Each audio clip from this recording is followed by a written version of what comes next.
Hello everyone. अभी तक हम लोगों ने प्रॉपर्टीज़ ऑफ डिटरमिनेंट डिस्कस किया पिछले वीडियो में। वैसे तो प्रॉपर्टीज़ ऑफ डिटरमिनेंट अब आपके सिलेबस से हट चुका है, बट कोई बात नहीं, आपके बहुत काम आएगा।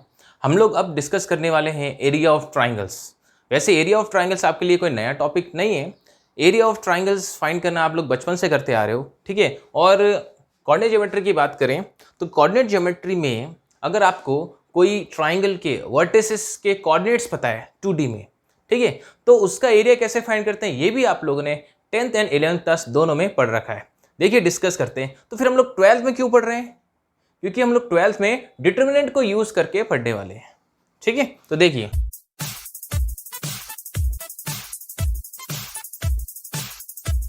देखो, ये एक ट्राइंगल है, ये एक ट्राइंगल ले रहा हूं मैं, ठीक है। इसके कोऑर्डिनेट्स मैं यहां पे ले रहा हूं। सपोज इसके कोऑर्डिनेट्स है x1, y1। इसके कोऑर्डिनेट्स हैं सपोज x2, y2। इसके कोऑर्डिनेट्स है x3, y3, ठीक है। ये आपको मैंने क्या बता दिया, एक ट्राइंगल है x1, y1, x2, y2 and x3, y3। इसके क्या है, कोऑर्डिनेट्स हैं, ठीक है। तो इसका एरिया क्या होगा अगर इसकी बात करूं तो आप लोग छोटी क्लासेस में पढ़ चुके हो। याद दिलाता हूं, आपने 10th क्लास में और 11th क्लास में आपने पढ़ा है। अगर इसका एरिया चाहिए, सपोज इसका नेम मैं लिख देता हूं, ये सपोज पॉइंट A है, ये सपोज पॉइंट B है, सपोज ये पॉइंट क्या है C। तो एरिया ऑफ ट्राइंगल की बात करते हैं तो आप लोगों ने क्या पढ़ रखा है, देखो एरिया ऑफ ट्राइंगल ABC की बात करूं तो आपने छोटी क्लासेस में यानी कि 10th में 11th में पढ़ रखा है हाफ इंटू क्या, x1 into y2 minus y3 plus x2 into y3 minus y1 plus x3 into y1 minus y2। आपको याद आया होगा ये फॉर्मूला आप लोगों ने 10th क्लास में भी पढ़ रखा है, 11th क्लास में भी पढ़ रखा है। फिर से ये फॉर्मूला आ गया, बट ये फॉर्मूला अभी इस फॉर्म में नहीं आया, ठीक है। मतलब ये फॉर्मूला यही है, बट इसको हम लोग डिटरमिनेंट फॉर्म में लिखेंगे। तो डिटरमिनेंट फॉर्म में ये फॉर्मूला कैसा होगा, अगर आपको एरिया ऑफ ट्राइंगल ABC चाहिए तो आप डिटरमिनेंट फॉर्म में इसको ऐसे लिख सकते हैं, हाफ डिटरमिनेंट ऑफ एक 3/3 ऑर्डर का आपको डिटरमिनेंट लेना होगा। उसमें क्या लिखेंगे, हमारे पास 3 कोऑर्डिनेट्स है, x1 y1, x2 y2 and x3 y3। तो कोई भी एक कोऑर्डिनेट लीजिए, जैसे मैंने x1 y1 लिया तो x1 y1 और यहाँ 1 लिखना है, x2 y2 यहाँ 1 लिखना है, या x3 y3 1, ठीक है। क्लियर है, हमने तीनों कोऑर्डिनेट्स को ले लिए, चाहे इन तीनों कोऑर्डिनेट का सीक्वेंस कुछ भी हो। जैसे मैंने अभी पहले x1 y1 लिया, फिर x2 y2, फिर x3 y3 लिया। आपके पास जब ट्राइंगल के तीनों वर्टिसेस हो तो आप कोई भी पहले ले सकते हैं, ठीक है। समझ गए, रिजल्ट सेम आएगा। और दूसरी बात, आप लोग जानते हैं जैसे एरिया ऑफ ट्राइंगल है तो एरिया ऑलवेज कैसा होता है, पॉजिटिव होता है। तो आप लोग क्या करते थे, मॉड्यूलस ले लेते थे, है ना। तो यहाँ भी मॉड्यूलस है, यहाँ भी क्या है, मॉड्यूलस। ये तो डिटरमिनेंट है, ठीक है, मॉड्यूलस नहीं कहेंगे इसको, लेकिन इसकी जो वैल्यू है हमेशा पॉजिटिव आनी चाहिए। इसके लिए मैं यहाँ पे एक छोटा सा इस तरह से मॉड्यूलस बना के आपको समझा देता हूँ। पूरा नहीं बना पाऊंगा क्योंकि अगर पूरा बनाऊंगा तो वो एक्चुअली मैट्रिक्स को रिप्रेजेंट करने लग जाएगा। तो बस समझाने के लिए, ऐसे मॉड्यूलस नहीं भी लगा तो प्रॉब्लम नहीं है, बट आपको क्या है, जब कैलकुलेशन करेंगे आप लोग तब आपको लगेगा अगर एरिया ऑफ ट्राइंगल नेगेटिव आ रहा है तो आप मॉड्यूलस का यूज कर सकते हैं। मॉड्यूलस की इंपॉर्टेंस तभी है यहाँ पे जब एरिया नेगेटिव आ रहा हो, ठीक है। तो ये फॉर्मूला है। अगर आप इसको एक्सपेंड करते हैं, मैंने एक्सपेंड करना आपको सिखाया है, अगर इस डिटरमिनेंट को एक्सपेंड करते हैं तो आपको यही रिजल्ट मिलना है। तो मतलब हम लोग फॉर्मूला तो वही पढ़ रहे हैं, बट अभी हम लोग इस डिटरमिनेंट फॉर्म में पढ़ रहे हैं, ठीक है। अब ये आया कैसे, इसकी बात करें तो कुछ नया नहीं, वैसे ही आया, मतलब वही सेम इसका डेरिवेशन है जो आप लोगों ने 10th क्लास में या 11th क्लास में पढ़ा होगा, ठीक है। फिर भी हम लोग अभी डिस्कस कर लेते हैं, आप लोग भूल गए होंगे, ठीक है। देखिए हम लोग इसका एरिया ये कैसे आया फाइंड करते हैं, और ये तो इसका डिटरमिनेंट फॉर्म ही है। इसको अगर हम लोग एक्सपेंड करते हैं, अगर फर्स्ट कॉलम को लेके एक्सपेंड करें तो एग्जैक्टली ऐसा ही दिखेगा, ऐसा ही फॉर्म दिखेगा। बाकी तो किसी भी रो या कॉलम को लेके करो, न्यूमेरिकल वैल्यू तो हमेशा सेम ही मिलेगी, ठीक है। तो ये जो मैंने यहाँ एरिया ऑफ ट्राइंगल आपको बताया, ये फॉर्मूला अभी जो एक्सरसाइज 4.3 है वो इसी से रिलेटेड है, ठीक है। लेकिन हम लोग अभी डिस्कस करने वाले हैं पहले कि ये फॉर्मूला आखिर आया कैसे, ठीक है। वही कैलकुलेशन, वही डेरिवेशन करूंगा जो आपने पहले कभी पढ़ रखे हैं, ठीक है। देखिए ये एक्स एक्सिस है और ये वाई एक्सिस है। एक्स एक्सिस ये है ओरिजिन, ठीक है, ये है वाई एक्सिस, ठीक है। यहां तक तो कोई प्रॉब्लम नहीं होनी चाहिए। अब एक चीज यहां नोटिस करो आप लोग,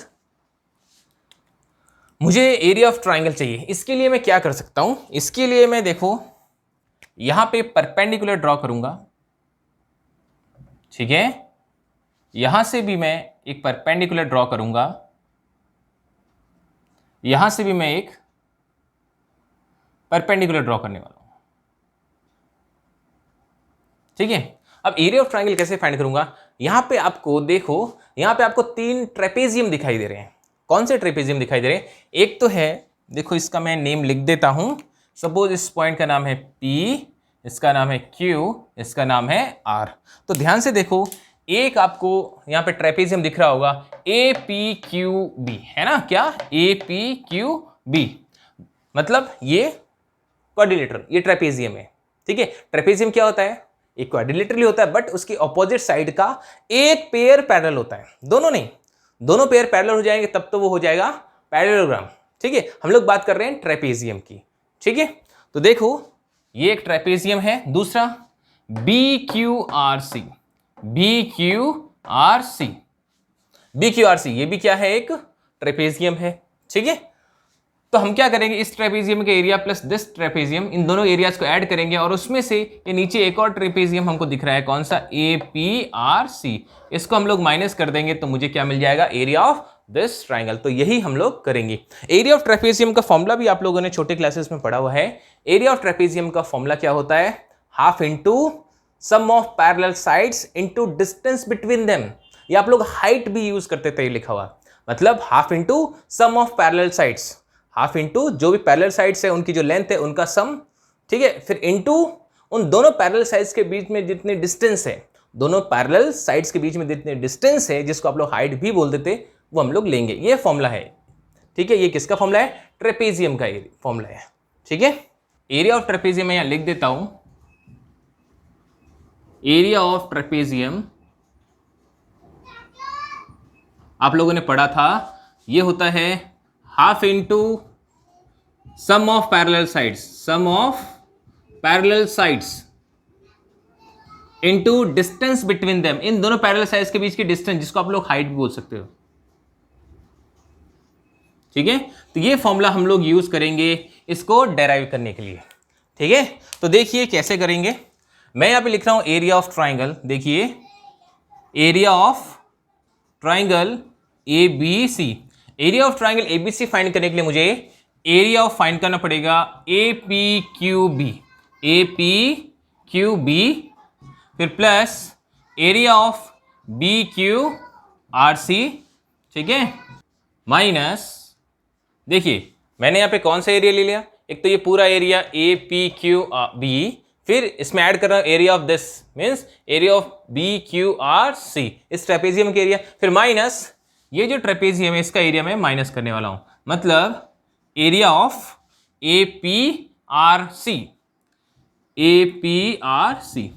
अब इन सब के एरियाज में कैसे लूंगा, देखिए आपको यहां पे जो साइड्स है उनकी लेंथ पता है, देखिए कैसे पता है, बात करते हैं। देखो इसके कोऑर्डिनेट्स है x1, y1, इसका मतलब ये लेंथ x1 हो गई, ठीक है, ये लेंथ कितनी है, x1, ठीक है। अब देखिए इसके कोऑर्डिनेट्स x2, y2, इसका मतलब यहां से लेके यहां तक कितना हो गया, x2 हो गया, ठीक है।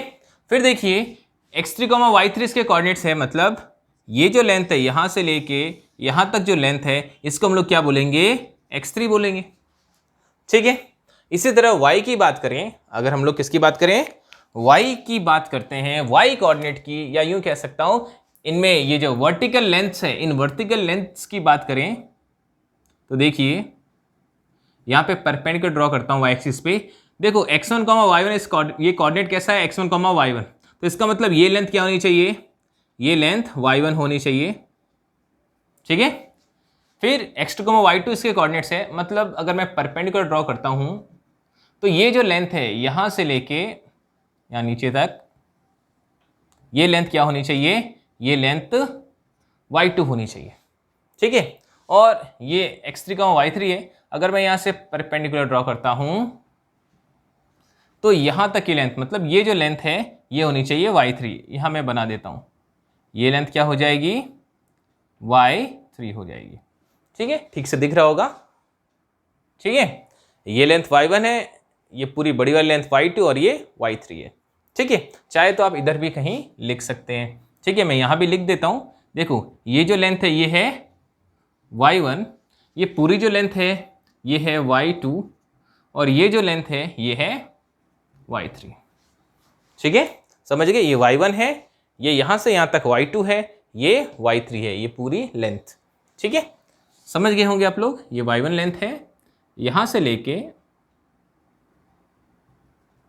यहाँ तक लेंथ y2 है और ये लेंथ y3 है। ठीक है, अब यहाँ भी ये बात कर लेते हैं, ये जो PQ लेंथ है इसका हमें यूज़ करना पड़ेगा। कितनी होगी, देखो x2 में से अगर x1 को माइनस करूँ, x2 में से x1 को माइनस करूँ तो मुझे ये लेंथ मिलेगी जिसको हम लोग बोल सकते हैं x2 माइनस x1। ठीक है, फिर हम लोग बात करते हैं QR लेंथ की। QR लेंथ की बात करें तो हम लोग क्या कर सकते हैं, x3 में से x2 को माइनस कर सकते हैं, तो ये हो जाएगा x3 minus x2, x3 minus x2, ये लेंथ हमको मिल जाएगी। ठीक है, और ये जो PR, ये जो लेंथ है PR, इस PR लेंथ की बात करें तो ये PR लेंथ कितनी होगी, ये जो x3 है, x3 में से अगर मैं x1 माइनस करूं तो P से लेके R तक की लेंथ हमको मिल जाएगी। P से R तक की लेंथ हो जाएगी इतनी, x3 माइनस x1, जो मैं यहाँ लिख देता हूँ। देखिए x3 माइनस x1 लिखते हैं यहाँ पे, P से लेके Q तक, P से Q तक x3 माइनस x1 है। ठीक है, कोई कंफ्यूजन तो नहीं, सब कुछ फिगर में क्लियर आपको दिख रहा होगा। ठीक है, अब इन सब का हम लोग यूज करने वाले, देखिए area of APQB, area of APQB मतलब कौन सा, ये ट्रेपेजियम, तो half into sum of parallel sides means this side plus this side, मतलब y1 प्लस y2 हमें ऐड करना पड़ेगा। ठीक है, सम ऑफ पैरेलल साइड्स मतलब y1 प्लस y2, फिर इनके बीच में जो डिस्टेंस है, कितने डिस्टेंस है इनके बीच में, ये डिस्टेंस कितनी है x2 माइनस x1, तो मैं यहाँ लिख दूंगा x2 माइनस x1। ये हो गया किसका एरिया, APQB। अब हम लोग बात करने वाले हैं area of BQRC, area of BQRC मतलब ये, तो इसका एरिया अगर हम लोगों को फाइंड करना है तो हमें क्या मिलेगा, इसका एरिया हो जाएगा half into sum of parallel sides. Sum of parallel sides का मतलब क्या हो गया, y2 प्लस y3 इंटू इनके बीच में जो डिस्टेंस है वो क्या हो गई, x3 माइनस x2 हो गई, फिर minus area of APRC, APRC इसके एरिया की अगर हम लोग बात करते हैं तो हमें क्या मिलेगा, half into sum of parallel sides means y1 plus y3, फिर इंटू इनके बीच में जो डिस्टेंस है, कितने डिस्टेंस है इनके बीच में डिस्टेंस है x3 माइनस x1, तो मैं लिख दूंगा x3 माइनस x1। ठीक है, अब बस इसकी कैलकुलेशन करनी है, हमको मिलेगा तो यही, और ये इसका कैसी फॉर्म है, डिटरमिनेंट फॉर्म है, इसको एक्सपेंड करते हैं तो यही आता है, तो बस मिल जाएगा हमें। देखो सब में से हाफ तो कॉमन आ ही रहा है, हाफ सब में से कॉमन आ रहा है। ठीक है, हाँ उसके अलावा क्या होगा, हाफ कॉमन लेने के बाद में ये मल्टीप्लाई होंगे, ये भी मल्टीप्लाई होंगे, ये भी मल्टीप्लाई होंगे। ठीक है, मल्टीप्लाई तो करना ही है, लेकिन हम लोग थोड़ा ट्रिक से मल्टीप्लाई करेंगे। ठीक है, देखो इनको मल्टीप्लाई, देखो ये भी 2 टर्म्स है, ये भी 2 टर्म्स है। ठीक है, और दोनों को मल्टीप्लाई करने पर हमें 2 2 जा 4 टर्म्स मिलेगी, इनसे भी 4 टर्म्स मिलेगी, इससे भी हमें 4 टर्म्स मिलनी है, और इससे भी हमको कितनी टर्म्स मिलनी है, 4 टर्म्स ही मिलेगी। ठीक है, मतलब 4 + 4 + 4 12 टर्म्स मिलनी चाहिए। ठीक है, देखो हाफ जब मैं कॉमन लेता हूं तो हमें क्या मिल सकता है, मैं कुछ इस तरीके से इसको मल्टीप्लाई करूंगा, क्योंकि 12 टर्म तो हमें मिलनी है चाहे कोई भी पहले लूं। मैं इस तरीके से लूंगा, मुझे क्या है जो फॉर्मूला है हमारा उसमें x1 की टर्म चाहिए होती है, फिर x2 की टर्म और फिर x3 की टर्म चाहिए होती है, तो मैं सबसे पहले x1 वालों से हमें क्या मिल सकता है वो देखता हूं। देखो x1 कहाँ है, मुझे यहाँ x1 दिखाई दे रहा है, कहाँ पे x1 दिखाई दे रहा है, मुझे इस जगह पे x1 दिखाई दे रहा है। ठीक है, और x1 कहाँ दिखाई दे रहा है, और यहाँ पे x1 दिखाई दे रहा है। ठीक है, तो x1 से मल्टीप्लाई करने पर हमें क्या क्या मिल सकता है, पहले मैं उसी को डिस्कस कर लेता हूं। मल्टीप्लाई तो करना ही है, लेकिन मैं x1 को देखो, ये जो माइनस का x1 है ये इन दोनों से मल्टीप्लाई होगा, बाकी सबसे भी इन दोनों से होगा, और भी चीजें मल्टीप्लाई होंगी। पहले हम लोग ओनली x1 की बात कर लें क्योंकि फॉर्मूले में वैसा ही चाहिए। तो देखिए माइनस x1 से दोनों को मल्टीप्लाई करता हूं तो माइनस x1 y1 मिलेगा, फिर माइनस x1 से इसको मल्टीप्लाई करूँगा तो माइनस x1 y2, मतलब x1 वाला तो काम हो गया। ठीक है, 2 टर्म्स हमें मिल चुकी है, बाकी x2 से भी करेंगे बाद में, वो हम लोग ले लेंगे। यहाँ से x1 की टर्म हमें लेनी है तो माइनस x1 को इन दोनों से मल्टीप्लाई करना है। ठीक है, देखो एक माइनस पहले से है हमारे पास और इसका भी माइनस आएगा, तो माइनस और माइनस मल्टीप्लाई के वैसे भी प्लस ही होना है, मतलब ये हो गया कि माइनस x1 से इन दोनों टर्म्स को मल्टीप्लाई करूंगा और बाहर भी माइनस है तो टर्म्स पॉजिटिव ही तो मिलने हैं। ठीक है, तो माइनस इंटू माइनस मल्टीप्लाई हो रहा है तो ये दोनों तो पॉजिटिव देंगे और y1 से मल्टीप्लाई होगा, तो समझ तो रहे ना आप लोग मेरी बात। माइनस x, देखो माइनस x1 अगर y1 से मल्टीप्लाई होता है तो माइनस x1 y1 देगा, बट इसकी वजह से पॉजिटिव हो जाएगा। ठीक है, तो माइनस x1 और ये भी माइनस का y1 है, ये दोनों हो जाएंगे plus x1 y1, minus x1 और माइनस y3 ये दोनों बन जाएंगे प्लस x1 y3। ठीक है, फिर देखो x1 का काम तो हो गया। ठीक है, अब क्या, x1 से मैंने मल्टीप्लाई कर दिया, अब हम लोग देखो यहाँ पे हमारे पास क्या है, यहाँ पे x2 है। ठीक है, तो x2 है तो हम लोग क्या करेंगे, x2 यहाँ से कलेक्ट करेंगे। तो x2 कैसे कलेक्ट कर सकते हैं, देखिए यहाँ पे मेरे पास x2 कहाँ है वो हमें देखना पड़ेगा। देखो एक तो यहाँ पर x2 है, यहाँ पर x2 है और x2, ठीक है, यहाँ पर x2 है और यहाँ पर x2 है। ठीक है, तो क्या हो सकता है, देखिए x2 से मल्टीप्लाई करना पड़ेगा, x2 y1 से भी मल्टीप्लाई होगा, x2 y2 से भी मल्टीप्लाई होगा, तो मल्टीप्लाई कर देते हैं, x2 की टर्म्स को लिख रहे हैं हम लोग। ठीक है, तो x2 into y1, x2 y1 हो जाएगा। ठीक है, x2 को y2 से किया तो प्लस x2 y2 हो जाएगा। ठीक है, फिर क्या कर सकते हैं हम लोग, यहाँ पे माइनस x2 है, इन दोनों से मल्टीप्लाई होगा, नेगेटिव टर्म्स मिलेंगी, minus x2 y2 and minus x2 y3, तो ये हमको x2 की टर्म्स मिल चुकी है। ठीक है, x2 की टर्म्स हो गई। अब x3 की टर्म्स की बात करते हैं, तो x3 की टर्म्स कहाँ कहाँ पे है ये देखा जाए तो देखो ये रही x3 की टर्म्स और ये रही x3 की टर्म। ठीक है, तो हमें क्या मिलेगा, x3 इन दोनों से मल्टीप्लाई होगा, तो मैं यहाँ लिख देता हूँ क्या मिलेगा हमें, यहाँ पर लिख देता हूँ x3 को y2 से मल्टीप्लाई करेंगे प्लस x3 y2, x3 को y3 से मल्टीप्लाई करेंगे प्लस x3 y3। ठीक है, फिर इस x3 को इन दोनों से मल्टीप्लाई करेंगे, बाहर माइनस भी है तो नेगेटिव मिलेंगे ये दोनों, तो minus x3 y1 minus x3 y3। इस तरह से हमने एक्चुअली सब कुछ मल्टीप्लाई कर दिया। देख लीजिए आप लोग 12 टर्म्स मिल गई है, हमने मल्टीप्लाई सबको कर दिया है, बट सिस्टमेटिक किया है, जैसा हमें चाहिए उस तरह से हमने इसको अरेंज कर दिया है। ठीक है, अब देखिए कुछ कटेगा भी, क्योंकि ये एक्चुअली कितने टर्म्स हैं, अगर इसको x1 को अंदर मल्टीप्लाई करते हैं, x2 को अंदर और x3 को अंदर मल्टीप्लाई करें तो ये एक्चुअली कितनी 6 टर्म्स होंगी, तो ये 12 टर्म्स है, कुछ ना कुछ तो यहाँ कटेगा। देखिए क्या कटेगा, यहाँ पे माइनस x1 y1 ये प्लस x1 y1 कैंसिल हो जाएगा। ठीक है, x1 की ये दोनों टर्म्स बचेंगी। यहाँ पे क्या कैंसिल हो रहा है, plus x2 y2 minus x2 y2 cut जाएगा, यहाँ पर plus x3 y3 minus x3 y3 cut जाएगा। ठीक है, अब क्या बचेगा, देखो अब बस लास्ट स्टेप ही है यार, हमें वो मिल ही जाएगा। देखो 1/2 है हमारे पास, देखो इन दोनों में से x1 कॉमन लेना है और हमें x1 कॉमन लेने के साथ ही हमें y2 माइनस y3 जैसी टर्म चाहिए।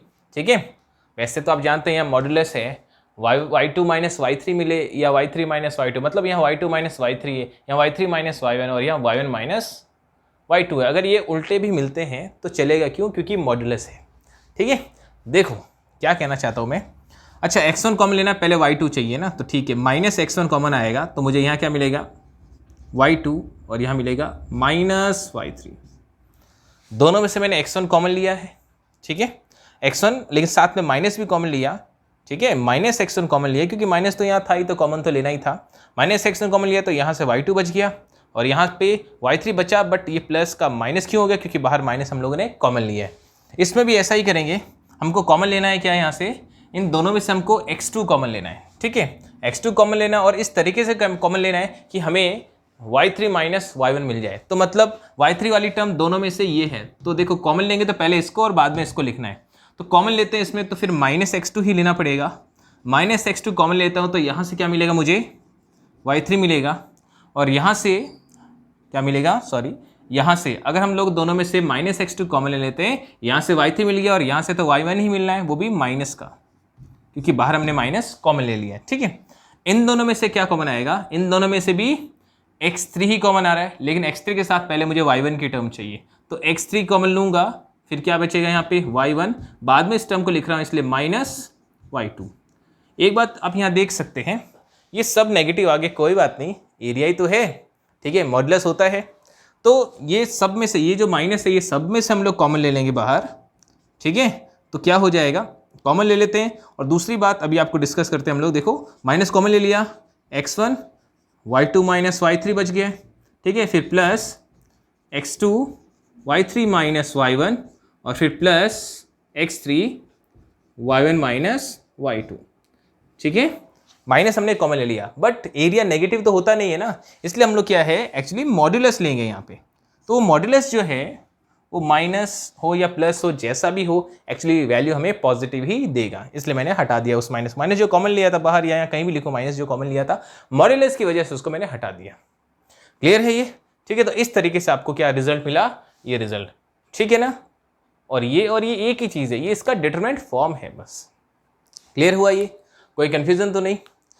ठीक है, ये है एरिया ऑफ ट्राइंगल। इससे रिलेटेड क्वेश्चंस हम लोग करेंगे, लेकिन उसके साथ ही मैं आप लोगों को एक ट्रिक भी बताना चाहता हूँ। ये तो आपको समझ में आ गया होगा, या वापस आप लोग प्ले करके देख सकते हैं। ठीक है, बहुत ही इजी और आपने किया हुआ है पहले, तो समझ में आ जाएगा। हाँ, एग्जाम में इसका प्रूफ तो नहीं आएगा, ठीक है, आपको नहीं पूछेंगे कि ये कैसा आया है, ये प्रूव करने के लिए नहीं पूछेंगे, ठीक है, बट आपको नॉलेज होनी चाहिए, इसलिए हमने डिस्कस कर लिया। इससे रिलेटेड क्वेश्चन करेंगे और इससे रिलेटेड और भी कॉन्सेप्ट्स हैं जो हम लोग अभी पढ़ने वाले हैं। ठीक है, देखिए उनको डिस्कस करते हैं। सपोज आपको एक ये लाइन है, इसी पर अगर ये तीनों पॉइंट्स होते हैं, अभी तो तीनों पॉइंट्स कैसे कोलिनियर नहीं है, मतलब नॉन कोलिनियर है, एक लाइन पर नहीं है। अगर तीनों पॉइंट्स एक ही पॉइंट पे हो, मैं बात यहाँ कोलिनियरिटी की करने वाला हूँ, आप पढ़ चुके हैं ना 11th क्लास में भी और 10th क्लास में, तो यहाँ भी कंसेप्ट आएगा ही। ठीक है, सपोज ये तीनों पॉइंट्स मतलब x1, y1, x2, y2 and x3, y3, अगर ये तीनों एक ही लाइन पर हो यानी कोलिनियर हो, तो इसका मतलब एरिया ऑफ ट्राइंगल क्या होना चाहिए? 0 होना चाहिए। तो बस यही कंडीशन है, कोई भी तीन पॉइंट से x1, y1, x2, y2, x3, y3 अगर कोलिनियर है, इसका मतलब क्या हुआ? इसका मतलब यही है कि एरिया ऑफ ट्राइंगल 0 होना चाहिए, मतलब ये जो चीज़ यहाँ दिख रही है ये 0 होनी चाहिए। तो देखिए condition of collinearity, condition of collinearity की बात करते हैं। आपके पास तीन पॉइंट से x1, y1, z, x1, y1, x2, y2, x3, y3, ये कोलिनियर कब होंगे? जब ये एरिया ऑफ ट्राइंगल 0 होगा, मतलब x1, y1, 1, x2, y2, 1, x3, y3, 1 equals to 0। ठीक है, हाफ आप यहाँ लगा सकते हैं, एक्चुअली हाफ था वो उधर चला गया, 0 से मल्टीप्लाई होके, 0 के मतलब डिवाइड में जाके 0 ही हो गया, मतलब 1/2 था ना, 2 उधर गया, 0 से मल्टीप्लाई होकर 0 हो गया, उधर भेज दिया हमने, तो एक्चुअली यही तो चीज़ 0 होगी। समझ मेरी बात? तो कंडीशन ऑफ कोलिनियरिटी क्या है? जब भी तीन पॉइंट्स आपको गिवन है, x1, y1, x2, y2 and x3, y3, ठीक है, 2D में जब आपको तीन पॉइंट्स गिवन है और कोलिनियरिटी की बात हो रही है, इसका मतलब यही हुआ कि determinant of x1, y1, 1, x2, y2, 1, x3, y3, 1 क्या होना चाहिए? 0 होना चाहिए। ठीक है, क्लियर हो गया ये? ठीक है, अब इसी के साथ एक और कंसेप्ट जुड़ा हुआ है, अभी बात करते हैं उसकी। देखिए सपोज ये एक लाइन है, ये क्या है? एक लाइन है, इस पर एक पॉइंट है x1, y1, एक पॉइंट है x2, y2, कोई लाइन है, लाइन सेगमेंट भी नहीं कहूँगा मैं, एक लाइन है, स्ट्रेट लाइन है। ठीक है, अब इस स्ट्रेट लाइन की इक्वेशन फाइंड करनी है। वैसे आप लोगों ने 11th क्लास में पढ़ रखा है कि अगर कोई स्ट्रेट लाइन है, उस पर अगर कोई दो पॉइंट्स गिवन है, तो कैसे हम लोग इक्वेशन ऑफ लाइन फाइंड करते हैं। याद दिलाता हूँ, आपने पढ़ा था y minus y1 is equals to y2 minus y1 upon x2 minus x1 into x minus x1, ये फॉर्मूला पढ़ा था। ठीक है, हम लोग यही फॉर्मूला लिख रहे हैं, बट हम लोग इस फॉर्म में नहीं लिखेंगे, हम लोग डिटरमिनेंट फॉर्म में लिखने वाले हैं। है यही फॉर्मूला, बट डिटरमिनेंट फॉर्म में अभी लिखने वाले हैं। ठीक है, कैसे लिखेंगे? बहुत ही सिंपल कंसेप्ट है। आप लोगों ने 11th क्लास में पढ़ा होगा कि किसी की भी इक्वेशन हमको चाहिए होती है, किसी भी कर्व की, चाहे स्ट्रेट लाइन हो, चाहे और भी कोई कर्व हो, सर्कल हो, पैराबोला, कोई कैसा भी कर्व हो, उसमें वेरिएबल तो हमें चाहिए ना, variable point x one x comma y variable point होता है, ठीक है। तो इसमें भी हमें एक वेरिएबल पॉइंट लेना पड़ेगा, कहीं भी हो सकता है, कहीं भी वैरी कर सकता है वो, ठीक है। मैं यहाँ ले लेता हूँ ये एक पॉइंट है एक्स कॉमा वाई, ठीक है, वेरिएबल पॉइंट है, ठीक है। तो अगर मुझे इक्वेशन ऑफ लाइन चाहिए, equation of line through the points, कौन से points, x1 comma y1 and x2 comma y2, x1 y1 और x2 y2 से पास होने वाली लाइन की इक्वेशन। वैसे ये फॉर्मूला है, बट हमको क्या पढ़ना है अभी, हमें डिटरमिनेंट फॉर्म में पढ़ना है। तो कैसे करेंगे, अब जानते हैं कोलिनियरिटी की कंडीशन, तो आप जानते हैं ना, कंडीशन ऑफ कोलिनियरिटी आप जानते हैं। बस ये एक लाइन है, ये तीनों पॉइंट्स कोलिनियर है, लगा दो फॉर्मूला, क्या हो जाएगा, xy1, ठीक है, फिर x1 y1 1, x2 y2 1 is equals to 0। बस ये होगी इक्वेशन ऑफ लाइन, ठीक है। जब भी आपको दो पॉइंट्स गिवन होंगे तो यहाँ पे आपको पुट करने होंगे, एक्स वाई की जगह तो एक्स वाई ही रहेगा क्योंकि वेरिएबल पॉइंट है। अब इसको आप लोग क्या कर सकते हैं, इस डिटरमिनेंट की वैल्यू फाइंड करेंगे, मतलब इसको एक्सपेंड करेंगे, सिंप्लीफाई करेंगे, तो आपको इक्वेशन ऑफ लाइन मिल जाएगी स्टैंडर्ड फॉर्म में, ठीक है। तो ये कंसेप्ट था जो आपको 4.3 एक्सरसाइज में पढ़ना है। अब इनसे रिलेटेड हम लोग क्वेश्चंस डिस्कस करेंगे। हाँ, साथ ही मैं आपको एक ट्रिक भी बताना चाहूँगा, एक ट्रिक डिस्कस करना चाहूँगा। देखिए, इसको फिगर को रब कर देता हूँ। वो ट्रिक आप लोग किसी कॉम्पिटिशन एग्जाम में फास्ट कैलकुलेशन के लिए, जल्दी करने के लिए यूज़ कर सकते हैं, ठीक है। ये जो फॉर्मूला है जो हमने लिखा है एरिया ऑफ ट्राइंगल का, इसको हम लोग ऐसे लगा सकते हैं, हाफ, देखिए यहाँ पे area of triangle, area of triangle A B C, देखो हाफ लिखना है। एक ट्रिक है, इस तरीके से हम लोग लिखते हैं, जैसे भी जितने भी कोऑर्डिनेट्स हो, मैं अभी ट्राइंगल के बारे में बता रहा हूँ, चाहे ट्राइंगल हो, चाहे कोई भी पॉलीगन हो, कोई भी पॉलीगन बोल रहा हूँ मैं, चाहे क्वाड्रिलेटरल हो, चाहे पेंटागन हो, कैसा भी हो, ठीक है। जो भी फॉर्मूला बता रहा हूँ सबके लिए यूज होगा। ट्राइंगल के लिए बता रहा हूँ क्योंकि ट्राइंगल भी है तो एक पॉलीगन, या आप कोई भी पॉलीगन हो, ठीक है, उसमें ये ट्रिक काम में ले सकते हैं, क्वाड्रिलेटरल में भी ले सकते हैं, ठीक है। क्या इसके जो ट्राइंगल हमने अभी यहाँ बनाया था उसमें तीन क्या थे, वर्टिसेस थे, उनके कोऑर्डिनेट्स लिख दो यहाँ पे, x1, ट्रिक है ये, ठीक है, x1 y1, x2 y2, x3 y3। लेकिन फिर से आपको x1 y1 लिखना है, जो भी स्टार्टिंग वाला था वो एक बार वापस लिखना पड़ेगा, ट्रिक है ये, ठीक है। बस अब आपको क्या करना है, क्रॉस मल्टीप्लाई जैसा करना है, मतलब क्या, ट्रिक है ये, देखो हाफ तो रहेगा, आपको इसको इससे देन इसको इससे मल्टीप्लाई करना है, डिटरमिनेंट की तरह x1 y2, देखो ऐसे x1 y2 minus x2 y1, ठीक है, फिर प्लस, अब इसको इससे और इसको इससे, क्या हो जाएगा, x2 y3 minus x3 y2, फिर प्लस, इसको इससे कर दो देन इसको इससे, तो आपको मिलेगा x3 y1, फिर माइनस x1 y3 मिलेगा, ठीक है। तो ये और ये सेम ही रिजल्ट देंगे, न्यूमेरिकल वैल्यू जो आएगी वो हमेशा सेम ही आएगी, ठीक है ना, आई बात समझ में, दोनों एक ही चीज़ है। इससे भी आपको एरिया ऑफ ट्राइंगल ही मिलेगा, मॉडुलस है, इसमें नेगेटिव आता तो आप लोग पॉजिटिव ले सकते हैं, ठीक है। ये इसकी एक ट्रिक है, ठीक है। सपोज अगर क्वाड्रिलेटरल होता है, क्वाड्रिलेटरल भी बता देता हूँ, कोई क्वाड्रिलेटरल है, बचपन में क्या करते थे आप लोग, छोटी क्लास में थे तब, कोई क्वाड्रिलेटरल होता था, इसके भी कोऑर्डिनेट्स, इसके सबके कोऑर्डिनेट्स पता है, तो आप लोग एरिया ऑफ क्वाड्रिलेटरल कैसे फाइंड करते थे, डायगोनल ड्रॉ करते थे, फिर इसका एरिया प्लस इसका एरिया, ऐसे करते थे। लेकिन यहाँ इस ट्रिक से, चाहे आपके पास कैसा भी पॉलीगन हो, कैसा भी, मतलब क्वाड्रिलेटरल हो, पेंटागन हो, हेक्सागन हो, हेप्टागन हो, कुछ भी हो, ठीक है। कैसे करेंगे, सपोज क्वाड्रिलेटरल ही होता तो क्वाड्रिलेटरल के कोऑर्डिनेट्स क्या होता है, x1 y1, x2 y2, x3 y3, x4 y4 होता है। तो कुछ नहीं, एरिया ऑफ क्वाड्रिलेटरल फाइंड करना है तो क्या करना है, ट्रिक बता देता, हाफ तो लगाना ही है, ठीक है, वही काम करना है जो मैंने ऊपर बताया, x1 y1, x2 y2, x3 y3, x4 y4 भी लेना पड़ेगा क्योंकि क्वाड्रिलेटरल है ना, और लास्ट में स्टार्टिंग वाला लिखते ही हैं। अब क्या वही काम करना है, इसको इससे देन इसको इससे माइनस करना है, जैसे मैंने यहाँ बताया इस तरह से, ठीक है। तो क्वाड्रिलेटरल का एरिया आप लोग कर सकते हैं। ये ट्रिक्स हम लोग जनरली कंपटीशन एग्जाम में काम में लेते हैं, जल्दी हो जाता है इससे क्वेश्चन, ठीक है। अब हम लोग क्वेश्चंस डिस्कस करेंगे। देखिए एक्सरसाइज 4.3 उसका question number first, third part लिया है, कोई भी पार्ट करो एक ही जैसा है, एरिया ऑफ ट्राइंगल फाइंड करना है हमें, इसमें हमें एरिया ऑफ ट्राइंगल फाइंड करना है।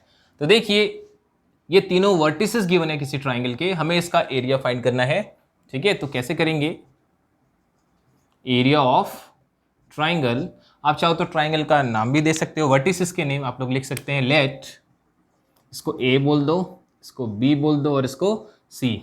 तो यहाँ पे आप लोग ट्राइंगल ए बी सी लिख सकते हैं। ठीक है, अब फॉर्मूला तो आप लोग जानते ही हैं। ठीक है, वैसे फॉर्मूला याद करने का तरीका यही है, जितने बार भी क्वेश्चन करते हैं आप लोग उतनी बार फॉर्मूला लिखो, याद हो जाएगा। ठीक है, तो मैं एक बार तो यहाँ फॉर्मूला लिख ही देता हूँ। ठीक है, आप लोग नहीं भी फॉर्मूला लिखेंगे तो कोई प्रॉब्लम नहीं है, लेकिन आप लोग लिख के जितनी बार क्वेश्चन करेंगे उतनी बार लिखो, तो 2-4 बार लिखोगे तो वैसे भी याद ही हो जाता है। ठीक है, तो देखो x1 y1 1, x2 y2 1, x3 y3 1।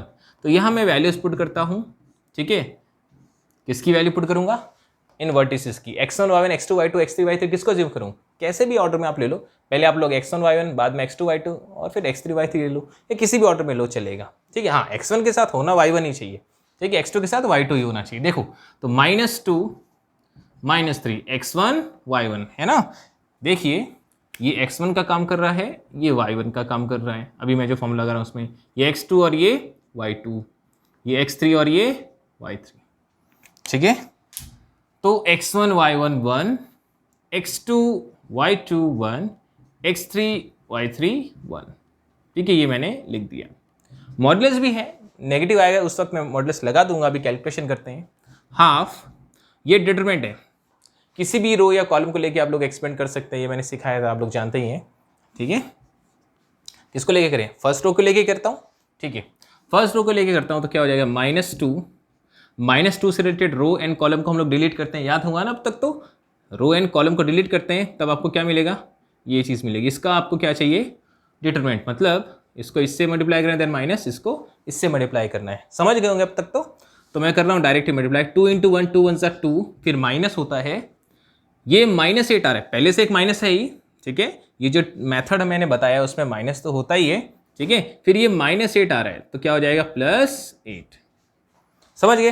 First row को लेके कर रहा हूँ, आपको याद होगा फर्स्ट रो को लेके करते हैं तो क्या होता है? प्लस माइनस प्लस, यहाँ पे प्लस लेना है, प्लस मैंने लिया था, ये खुद नेगेटिव था इसलिए माइनस आया है। फिर हमें क्या लेना पड़ता है? यहाँ माइनस लेना पड़ता है। फिर देखते हैं ये कैसा है, -3 है, याद तो है आपको, है ना। फर्स्ट रो को लेकर करते तो प्लस माइनस प्लस, नहीं तो आप मेरे पिछले वीडियोस देख सकते हैं। ठीक है, मतलब इस चैप्टर का जो फर्स्ट वीडियो था। फिर अब क्या कर सकते हैं हम लोग? -3 लिया तो -3 से रिलेटेड रो एंड कॉलम को डिलीट करो तो क्या होगा?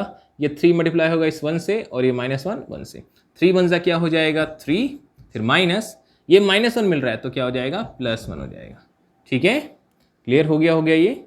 अब फर्स्ट रो ले रहे हैं ना, अब 1 को लिखते हैं, प्लस का लेना पड़ेगा। अब 1 के साथ 1 से रिलेटेड रो एंड कॉलम को डिलीट करते तो आपको क्या मिलता है? आपको मिलेगा 3 × -8 -24 मिलेगा, फिर माइनस, ये -2 है, मतलब इसको इससे किया तो मिल गया -24, इसको इससे करूंगा तो -2, तो ये हो जाएगा +2। समझ गए? मॉडुलस लगा देता हूँ, वहाँ लगाना थोड़ा ठीक नहीं लग रहा था।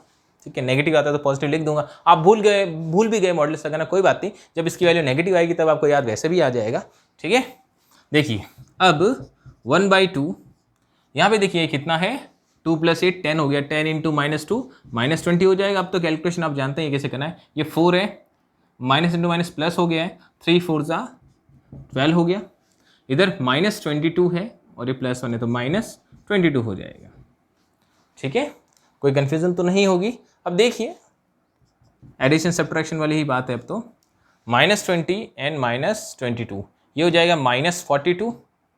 ठीक है, और ये +12 है, -42 + 12 मतलब माइनस कितना हो जाएगा? -42 और ये +12, इसका मतलब -30 हो जाना चाहिए। ठीक है, क्या हो जाना चाहिए? -30 हो जाना चाहिए। अब क्या कर सकते हैं? अब देखिए कटता है 2 से तो 15 हो जाएगा और मॉडुलस को आप लोग हटा दीजिए। ठीक है, मॉडुलस को हटा देंगे तो हमें क्या मिलेगा? 15 स्क्वायर यूनिट्स लिख सकते हैं। इस तरह से हमने फाइंड कर लिया एरिया ऑफ ट्राइंगल। ठीक है, क्लियर है, इजी है। अब हम लोग नेक्स्ट क्वेश्चन डिस्कस करते हैं। देखिए अब फोर्थ क्वेश्चन की बात करते हैं। हमने अभी फर्स्ट क्वेश्चन डिस्कस किया, सेकंड क्वेश्चन एक्चुअली कोलिनियरिटी का है। उसमें सेकंड क्वेश्चन में आपको 3 कोऑर्डिनेट्स दिए हैं और आपको बोल रहे हैं कि प्रूव करो वो कोलिनियर है। तो आप लोग क्या करेंगे? एरिया ऑफ ट्राइंगल वही फाइंड करना है और 0 आ जाएगा तो कोलिनियर प्रूफ हो जाएगा। तो सेकंड क्वेश्चन ईजी आप लोग कर सकते हैं। थर्ड क्वेश्चन अच्छा क्वेश्चन है, थर्ड एंड फिफ्थ सिमिलर है तो मैं फिफ्थ कराऊंगा तो थर्ड आपसे हो जाएगा। ये फोर्थ क्वेश्चन देखिए, ये 2 पॉइंट्स है जो एक लाइन पर है, एक स्ट्रेट लाइन है जिस पर ये 2 पॉइंट्स है, एक है 1,2 और एक पॉइंट है 3,6। तो इक्वेशन ऑफ लाइन फाइंड करना है, ठीक है। डिटरमिनेंट को यूज करके हम लोग करेंगे। तो फॉर्मूला मैंने अभी डिस्कस किया, आपको याद हो गया होगा आपको, ठीक है, नहीं तो लर्न करें उसको। फिर देखो इसको क्या हो जाएगा, इक्वेशन ऑफ रिक्वायर्ड लाइन क्या हो जाएगा, देखिए क्या लिखा था मैंने, याद होगा आपको, xy1 फिर x1y11, x1y1 क्या है 1 and 2, 1 2 1, फिर x2y21 means 3 6 1 is equals to 0। xy1 xy की वैल्यू नहीं पुट करते, xy ही रहने देंगे, वेरिएबल है इसलिए, x1y1 1 x2y2 1, ठीक है। बस इसको आपको क्या करना है, एक्सपेंड करना है और जो भी आता है वो आपका आंसर है। जैसे फर्स्ट रो को लेके अगर मैं करता हूँ तो x से रिलेटेड रो एंड कॉलम को डिलीट करूँगा तो क्या होगा, 2 1 ज़ा 2 माइनस 6 1 ज़ा 6, थोड़ा फास्ट कर देता हूँ, आप लोग जानते ही हैं। फिर y माइनस का लेना पड़ेगा ना, ठीक है, प्लस माइनस प्लस लेते हैं हम लोग। फिर y से रिलेटेड रो एंड कॉलम को डिलीट करते हैं, फिर इसको इससे और इसको इससे मल्टीप्लाई करो, 1 माइनस 3 हो जाएगा, ठीक है। फिर 1 को लिखते हैं, 1 से रिलेटेड रो एंड कॉलम को डिलीट करेंगे तो फिर क्या आ जाएगा हमारे पास, 6 1 ज़ा 6 माइनस 3 2 ज़ा 6 इज इक्वल्स टू 0 तो लेना ही है, ठीक है। ये कितना हुआ -4 और साथ में x है, ये कितना हो गया -2 और -y प्लस 2y हो गया, और 6 माइनस 6 0 हो गया। हो सकता है 0 नहीं होता, कुछ और भी हो सकता है किसी क्वेश्चन में, ये तो 0 ही आ गया, ठीक है, हो गया। वैसे देखो कुछ कॉमन आ रहा है, -2 कॉमन ले लेता हूँ मैं, ठीक है, तो मुझे क्या मिलेगा, 2x minus y is equals to 0, -2 को 0 में भेज दो, 2x minus y is equals to 0। तो ये आपको इक्वेशन ऑफ लाइन मिल गई, ठीक है। तो इस तरह से इस क्वेश्चन को हम लोग करेंगे, सिंपल क्वेश्चन है। अब हम लोग फिफ्थ क्वेश्चन में चलते हैं, ठीक है। तो फिफ्थ क्वेश्चन में देखिए, वर्टिसेस आपको गिवन है किसी ट्राइंगल के 2, -6 5, 4 एंड k, 4 के अननोन है, k की वैल्यू हमको फाइंड करनी है। एरिया ऑफ ट्राइंगल गिवन है 35 स्क्वायर यूनिट्स, ठीक है। तो देखिए area of triangle 35 square units है, कुछ भी हो सकता है गिवन। थर्ड क्वेश्चन इसका जैसा ही है, सिमिलर ही है, तो आप लोग कर लीजिएगा। तो एरिया ऑफ ट्राइंगल का हम लोग यहाँ फॉर्मूला यूज करेंगे, क्या फॉर्मूला है, हाफ, ठीक है, फिर x1 y1 1, ये x1 y1 है तो 2 -6 1, फिर x2 y2 1 तो 5 4 1, फिर x3 y3 1 होता है, x3 y3 1 होगा तो क्या होगा, k 4 1 हो जाएगा, ठीक है, इक्वल्स टू 35। मैंने यहाँ 35 लिखा है, ठीक है। एक बात आप लोग जानते हैं, देखो यहाँ पे मॉडुलस होता है ना, अगर मैं यहाँ मॉडुलस हटा देता हूँ तो क्या होना चाहिए, प्लस माइनस लगना चाहिए, या तो यहाँ प्लस माइनस लगा दो या यहाँ आगे कहीं ना कहीं एक तरफ प्लस माइनस आना चाहिए। ये आप लोग 11th क्लास में भी कंसेप्ट पढ़ चुके हो, है ना। तो जब भी कभी ऐसा हो, जैसे suppose modulus a is equals to, suppose एक एग्जाम्पल ले रहा हूँ 5 है, तो अगर मॉडुलस ए 5 है तो इसका मतलब यही तो है कि जो अंदर ए है इसकी वैल्यू +5 भी हो सकती है या फिर -5 भी हो सकती है ना, ये तो आप जानते हैं। अगर मॉडुलस ए कोई भी वैल्यू है, मॉडुलस ए अगर 5 है, इसका मतलब यही तो होता है कि ए या तो पॉजिटिव 5 होगा या नेगेटिव 5 होगा, हमें पता नहीं, पॉजिटिव भी हो सकता है, नेगेटिव है, कुछ भी हो, ए पॉजिटिव हो या नेगेटिव, लेकिन मॉडुलस ए की वैल्यू ऑलवेज क्या आ रही है, 5। तो वैसी ही सिचुएशन यहाँ है कि मॉडुलस के अंदर ये जो भी चीज़ हमें दी हुई है ये पॉजिटिव या नेगेटिव कुछ भी हो सकती है, ठीक है। इसलिए हम लोग दोनों ही सिचुएशंस यहाँ पे लेंगे, पॉजिटिव एंड नेगेटिव, हमेशा आप लोग ये ध्यान रखेंगे, ठीक है। तो देखिए ये जो अपॉन में 2 है इसको हम लोग उधर क्रॉस मल्टीप्लाई कर देंगे, ठीक है। या आप ऐसा भी कर सकते हैं, कॉमन भी ले सकते हैं, मैंने प्रॉपर्टीज समझाई है ना। वैसे प्रॉपर्टीज ऑफ डिटरमिनेंट सिलेबस से हट गया, लेकिन मैंने पढ़ाई है और आप थोड़ा यूज़ तो कर ही सकते हैं यहाँ पे, ठीक है। तो आप लोग यहाँ से 2 कॉमन भी ले सकते हैं। देखो मैंने आपको बताया था कि जब भी कॉमन लेना हो तो किसी भी रो या कॉलम में से कॉमन ले सकते हैं। तो मैं यहाँ पे देख रहा हूँ कि 2 कॉमन आ रहा है इस सेकंड कॉलम में से, तो 2 कॉमन लेके भी इसको काट सकते हैं जैसा आप लोग चाहें, या 2 को यहाँ क्रॉस मल्टीप्लाई कर दो, कैसे भी करो, क्वेश्चन तो इजीली सॉल्व होना ही है, ठीक है। चलो प्रॉपर्टी नहीं यूज करके ही करता हूँ, सिलेबस हट गया तो इस 2 को मैं उधर क्रॉस मल्टीप्लाई कर दूंगा, 70 हो जाएगा वो, ठीक है। इसको तो एक्सपेंड करते हैं हम लोग, फर्स्ट रो को लेके हम लोग एक्सपेंड करेंगे। तो देखो 2 लेता हूँ, 2 से रिलेटेड रो एंड कॉलम को डिलीट करेंगे तो हमें क्या मिलेगा, 4 1 ज़ा 4, देन माइनस 4 1 ज़ा 4, ठीक है।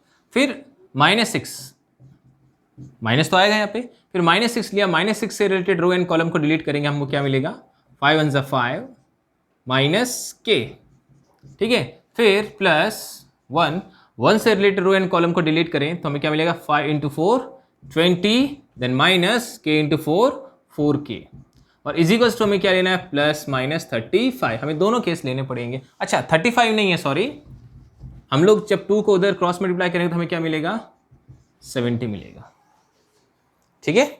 अब देखो 4 - 4 0 हो गया, तो ये पूरा कंप्लीटली 0 हो गया। ये माइनस इंटू माइनस क्या हो गया, प्लस का 6, ठीक है। +6 × 5 कितना हो जाएगा, 30, +6 × -6k हो जाएगा, ठीक है। ये कितना है, 20 -4k = +-70। अब k वाली टर्म्स को देखते हैं, -6k एंड -4k -10k हो जाएगा। 30 + 20 कितना है, 50 हो गया। उधर ट्रांसफर कर देते हैं 50 को, +-70 -50 हो जाएगा, ठीक है। ये 50 को मैंने उधर ट्रांसफर कर दिया, ठीक है। अब देखो, अभी आप प्लस माइनस मत कर दीजिएगा कि 70 में से -50 कर दिया। अभी ये पॉजिटिव नेगेटिव दोनों केस है यहाँ पे, तो हमें 2 केस लेने पड़ेंगे यहाँ पे, पॉजिटिव एंड नेगेटिव, ठीक है। तो टेकिंग पॉजिटिव साइन लेंगे तो हमें क्या मिलेगा, देखो, -10k = 70 -50, तो -10k = हो जाएगा कितना, 20, ठीक है। ये -10 अपॉन में भेजूंगा, -10 को अपॉन में भेजता हूं तो k = क्या हो जाएगा, -2 हो जाएगा, ठीक है। अब हम लोग नेगेटिव साइन लेते हैं, टेकिंग नेगेटिव साइन लेंगे तो क्या होगा, -10k = -70 -50, तो -10k = -70 -50 कितना हो जाएगा, -120 हो जाएगा। माइनस तो कट जाएगा, 10 से भी ये कट जाएगा, 12 ही आपको मिलेगा, तो k = 12। तो इस तरह से आपको 2 वैल्यूज मिल गई k की, एक तो -2 और एक 12 मिल गई। k की वैल्यू चाहे -2 हो तब भी इसका एरिया 35 ही आने वाला है, और अगर 12 होगा तब भी इसका एरिया क्या होगा, 35 ही आएगा। तो इस तरीके से इन क्वेश्चन को करते, तो इसी टाइप के क्वेश्चंस बनते हैं एग्जाम में, ठीक है, और आते भी हैं। अब ऐसे छोटे क्वेश्चंस बन सकते हैं, ठीक है, क्लियर है। तो इस वीडियो में हम लोग इतना ही पढ़ेंगे, ठीक है। Thank you.